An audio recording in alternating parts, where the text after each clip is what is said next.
Hello everyone, welcome to Switch Up. Today we've got another review for you, this time of new Pokemon Snap. This was written by a good friend of the channel, Dave Morrish, so thank you very much Dave. Dave has his own channel, SafeDex Gaming. I'll put a link to it in the top pinned comment. He produces some great content, perhaps have a look and subscribe while you're there, that would be fantastic. Pokemon Snap graced the Nintendo 64 just over 22 years ago in Japan. It was a short and sweet adventure that offered a unique take on the Pokemon franchise. It amassed a very loyal following over the years and people have been crying out for a sequel for a long time. Fans' prayers have finally been answered and the aptly named new Pokemon Snap has come to the Nintendo Switch. Has this long awaited sequel been well developed, or did they leave the lens cap on? Nice one, I like that Dave. Well, thank you to Nintendo for the review code, and now let's find out. Surfing Alolan Raichu. And there's the New Pokemon Snap is an on-rails photography simulator. You take control of a young photographer who arrives at Lental Island, aiding Professor Mirror and his assistant Rita in their research. You ride around a predetermined path in your vehicle and snap away at the Pokemon living on the island. On the surface it seems a very simple premise, which it is, but there is a fair bit of depth to it. The controls are easy to get the hang of. You use the left stick to move your cursor around the screen and the A button to take a photo. Holding ZL will let you zoom in for a closer shot. You can turn the camera with the right stick, and holding both in the same direction makes you turn faster, which is very useful, as is using the D-pad to make 90-degree turns. There is the option for motion control play, which does work well for aiming, especially when playing in handheld mode. It is quite immersive and makes you feel like you are really there aiming a camera around this world. As you travel through the stages, you'll encounter plenty of Pokemon in the wild. You start out with just one stage, a nature park, but you unlock more as you play. You'll find Pokemon in all sorts of places doing all sorts of things. You can take up to 72 pictures in a level, and each stage takes about 5 minutes to complete, give or take. Once you finish a level, you can present your photos to Professor Mirror and he will score them based on the Pokemon's pose, size, positioning, direction it's facing and whether there are other Pokemon in the photo too. Much like the first game, the scoring system is an important element which encourages replayability and motivates you to snap the best photos possible. The Professor will save your best photo of a particular Pokemon to your photo decks, and filling that is one of your goals. The Pokemon's pose is given a star rating and there are 4 possible stars for each Pokemon. A 1-star rating could be given for it simply standing there, but getting the higher stars comes from taking a photo at certain times, or whether it's doing something natural, such as attacking another Pokemon, or it doing something that you yourself caused through your actions. As you progress, you unlock new items. You can throw Fluff Fruit with the B button, having it land near certain Pokemon will have that Pokemon running towards it for a nice meal. You can also play some music with the R button to get some dancing or awaken a sleeping Pokemon.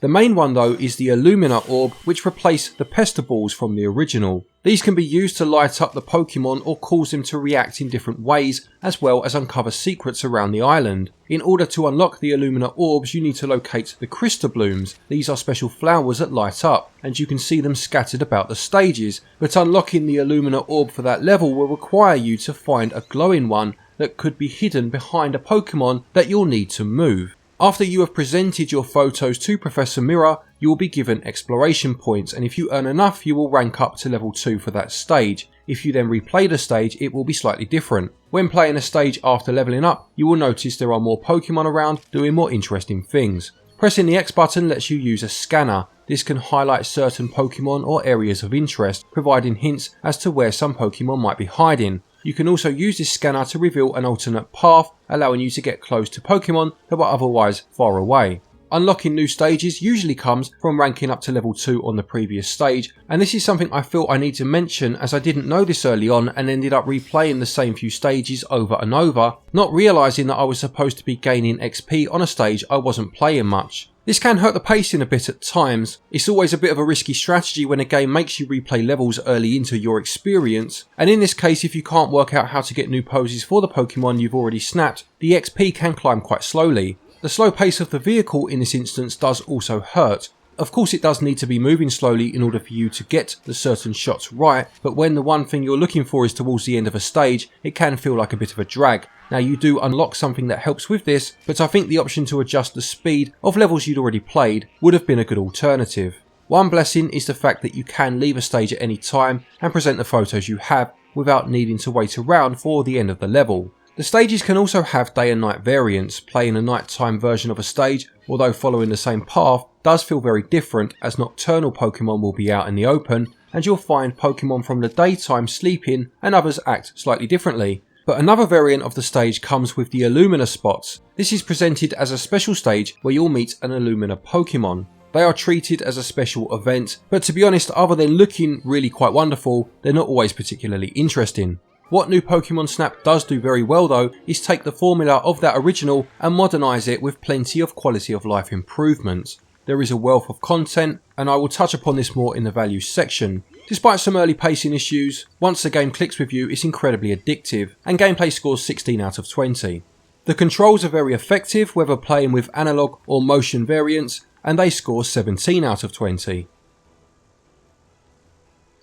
When it comes to the visuals, well, I'm sure you've been enjoying what you've seen in the videos so far. One of the strong points of that original game was the fact we were seeing Pokemon out in the wild interacting with each other rather than seeing stiff repeated battle animations as was the case in the RPGs at the time. Now we've had over 20 years of technological advancement, Pokemon has never looked so good. This really does feel like a living, breathing world. From the very first stage where you see Pichu and Grookey playing together, it really does set the tone for what's to come, and the Pokemon most certainly feel alive. The variety in the stages keeps things interesting too. You start out with a nature park as I said, but you'll move on to courses such as jungles and beaches, and the beach in particular looks absolutely stunning, especially as you play the undersea variant with its vibrant colours popping out, making it feel like a living version of the film Finding Nemo. The day and night mechanic is also very effective. Both versions of the desert stage, for example, feel different from each other, and you can almost feel the heat and cold from seeing this environment. Each setting is accompanied by its own beautiful soundtrack, capturing the mood for each setting brilliantly. Hearing those steel drums on the beach level or the quieter tones of the night stages really does create the right ambience. The Pokemon themselves provide you with grunts, roars and squeaks. It's a shame they don't shout out their names like in the anime, but the sounds they make does create a more natural feel, to be fair. New Pokemon Snap is partially voice acted with options for English and Japanese. I was tempted to give sound 0 out of 20 simply because you don't hear Professor Oak shout "Wonderful," but I decided that wouldn't be very fair. All jokes aside though, visuals look absolutely beautiful and create a living, breathing world, and they score 18 out of 20. Audio is not far behind it, to be fair, and does just as much in its own right to create that world I mentioned, and it also scores 18 out of 20.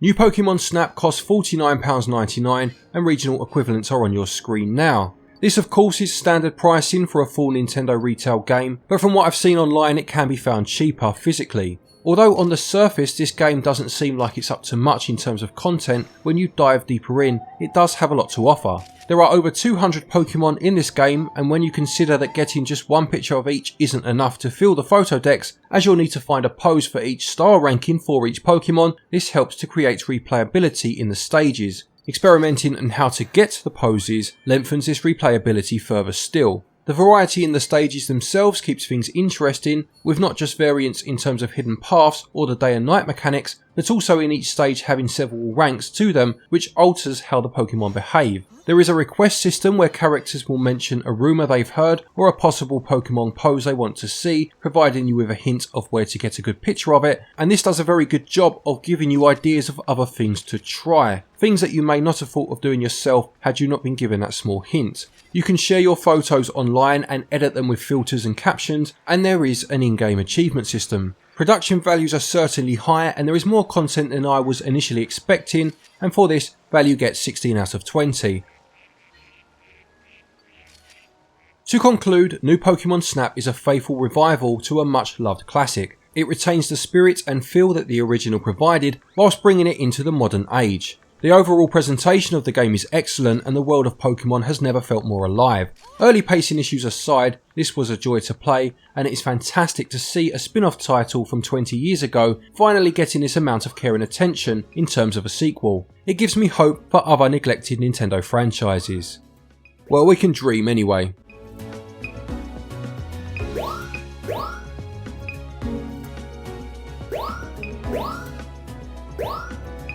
New Pokemon Snap gets a switch up score of 85%. Thank you everybody for watching this review, I hope you enjoyed it. Please do remember to leave a like if you did.